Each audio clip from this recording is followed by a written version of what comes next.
सो hi guys, तो welcome back to chem explainer. तो आज का हमारा टॉपिक है इक्विलिब्रियम कांस्टेंट चेंजिंग में द स्टोइचियोमेट्रिक कोफिशिएंट्स। ठीक है, तो ये मैंने पहले से ही थोड़ा लिख रखा है, बट मैं आपको एक्सप्लेन जरूर करूंगा। ठीक है, कंसीडर अ रिएक्शन। पहले हम मानते हैं a plus B give c plus D है। ठीक है, एक सेकेंड। ओके, हमारा इनिशियल रिएक्शन जो है वो है plus B a plus B C plus D. ठीक है, तो अब आपको पता है इसका केसी का वैल्यू क्या होता है। इसका केसी का वैल्यू ये होता है। ठीक है, भूल जाओ मैंने बीच में क्या लिखा, उसका केसी ये इसके इक्वल होता है। ठीक है, ठीक है, उसका इसका जो केसी है, इसका जो केसी है वो इसके इक्वल होता है। ये स्क्वायर को अभी थोड़ा भूल जाओ। ठीक है, तो अब मैंने क्या किया, मैंने इसको कर दिया 2 से मल्टीप्लाई। ठीक है, मैंने स्टेरियोमेट्रिक कोफिशिएंट को 2 से मल्टीप्लाई कर दिया। तो क्या बनेगा, ये जो मैंने लिखा है आपका c का स्क्वायर, d का स्क्वायर बाई a का स्क्वायर और b का स्क्वायर। मैंने सबको कंबाइन किया साथ में, और इस पूरे का स्क्वायर कर सकते हैं क्योंकि आपको पता है हम सब पावर्स कंबाइन कर सकते हैं। तो अब ये क्या लिखा है, ये हमारा इनिशियल जो जब हमने 2 मल्टीप्लाई नहीं किया था उसका केसी है, तो केसी डैश हमारा हो गया केसी स्क्वायर के इक्वल।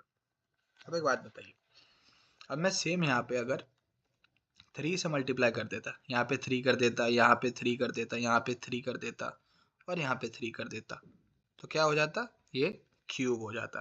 4 कर देता 4 हो जाता। अगर मैं हाफ कर देता, टू मतलब ये 1 है, इस 1 को मैं कर देता ऊपर, देखिए 1/2, तो रूट हो जाता, तो ये केसी का रूट आ जाता। तो ऐसे में क्या पता लगा कि हम जिस फैक्टर से मल्टीप्लाई कर रहे हैं उसकी पावर का इफेक्ट आता है।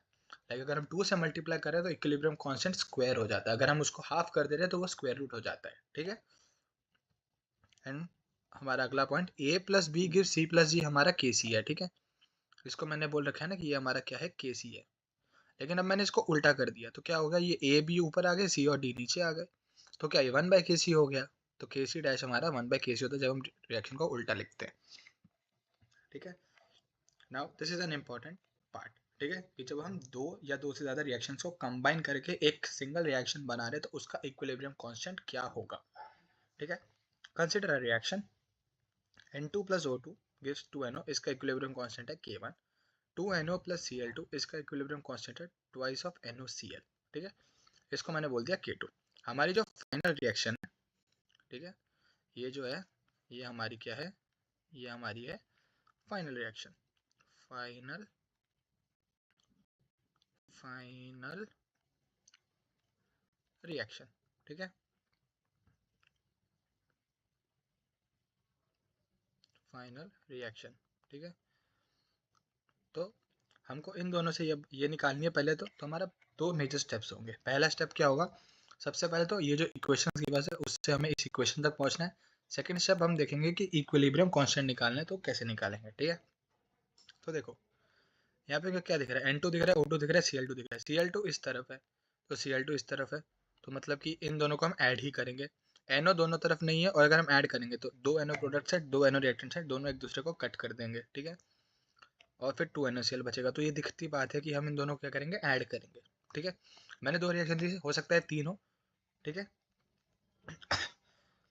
तो ये हमारी फाइनल रिएक्शन है। अब इसका इक्विलिब्रियम कांस्टेंट का रिलेशन क्या होगा with relation to K1 and K2। ठीक है, तो ये हमने क्या लिखा है, अब मैंने पहले क्या किया, मैंने इसका वो लिख लिया Kc की वैल्यू NOCl का स्क्वायर बाय N2O2Cl2। ठीक है, फिर मैंने लिखा K2, K1 और K2 लिखा मैंने। ठीक है, तो K2 क्या है, NOCl का स्क्वायर बाय NO का स्क्वायर इंटू Cl, और K1 क्या है, NO का स्क्वायर बाय N2O2। तो हमें दिख रहा है कि अगर हमें यहाँ तक पहुँच जाए तो हम दोनों को मल्टीप्लाई कर देंगे। मल्टीप्लाई करेंगे तो ये और ये कट हो जाएंगे, ये कट हो जाएगा। ठीक है, तो क्या बचेगा, NOCl का स्क्वायर बाय Cl2N2O2, जो कि फाइनल रिएक्शन है। तो हमें क्या पता लगा, जैसे ही हमने जो जैसे ही हमने ऐड किया दो रिएक्शन को और उसका इक्विलिब्रियम कांस्टेंट निकाला तो क्या होगा, मल्टीप्लाई हो गया। ठीक है, तो आपको दिख ही रहा होगा यहाँ पे सब कुछ मल्टीप्लिकेशन पावर्स की टर्म में चलता है, इसमें कुछ भी एडिशन के टर्म्स में नहीं चलता है। ठीक है, तो ये लिखा है Kc is equal to K2 into K1। अब मान लो, ठीक है, थोड़ा मैं इधर आता हूँ, मैं इस रिएक्शन को अगर उल्टा कर देता, मैं अब कर देता इसको 2NOCl 2NOCl। ठीक है, इसको ऐसे करता, इसको करता twice of NO, sorry twice नहीं 2NO। ठीक है, प्लस Cl2, ठीक है, ये करता और मैं पूछता कि मुझे ये फाइनल रिएक्शन चाहिए और मेरा अब Kc की वैल्यू क्या होगी। तो पहले क्या था, हम तो डायरेक्ट ऐड कर दे रहे थे, अब डायरेक्ट ऐड नहीं कर सकते। तो क्या करेंगे, हमको 2NO कट करना है। अगर हम ये देखें कि यहाँ पे तो 4NO हो जाएगा, ये नहीं करना, तो हमको इसको उल्टा करना होगा। तो सबसे पहले हम इसको करेंगे रिवर्स, सबसे पहले हम कर देंगे इसको रिवर्स, रिवर्स, ठीक है।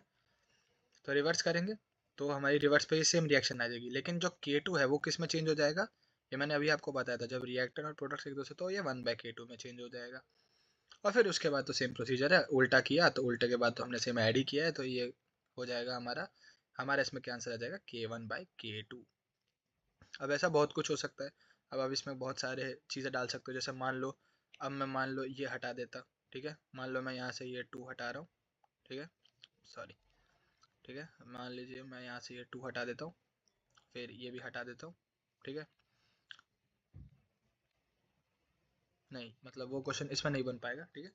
लेकिन जैसे मान लो मैं आपको ये 2 रिएक्शन दी, मैंने साथ में थर्ड रिएक्शन दे दी, और उसको आपको कुछ इस वे में दिया है कि आप उसको मल्टीप्लाई 2 करोगे, आप तभी ऐड कर पाओगे। तो मान लो वो कोई K3 है और आप उसको मल्टीप्लाई करके ऐड कर रहे हो, तो वो क्या हो जाएगा, तो वो K3 का स्क्वायर हो जाएगा, ठीक है, क्योंकि आप उसको 2 से मल्टीप्लाई कर रहे हो। तो ऐसे हम देख सकते हैं कि हम तीनों क्वेश्चन का इंप्लीमेंट कर सकते हैं, ठीक है।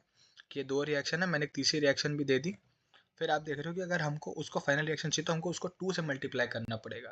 तो 2 से मल्टीप्लाई करोगे तो K3 के स्क्वायर से हो जाएगा, जो हमने यहाँ पे भी ऊपर सीखा। और फिर जब क्योंकि सब मिला के फाइनल रिएक्शन है, तो इंटू K3 का स्क्वायर भी हो जाएगा, ठीक है। तो आई होप आपको ये वाला टॉपिक समझ में आया होगा। So wait until my next video for the next topic. तब तक के लिए thank you guys for watching. That is it for today guys.